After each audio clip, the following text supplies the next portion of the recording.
النہار تمہیں جنت کے اندر داخل کروں گا. ٹھیک ہے جی.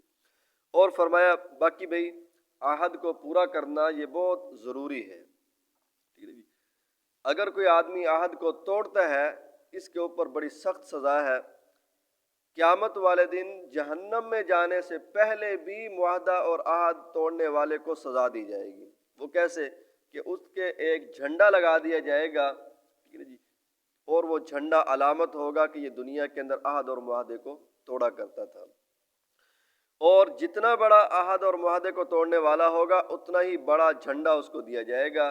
تو جہاں سارے اولین اور آخرین جمع ہوں گے وہاں پر اس کو یہ ذلت اور رسوائی اٹھانی پڑے گی کہ ہر آدمی کو پتہ چلے گا کہ یہ دنیا کے اندر معاہدہ توڑا کرتا تھا.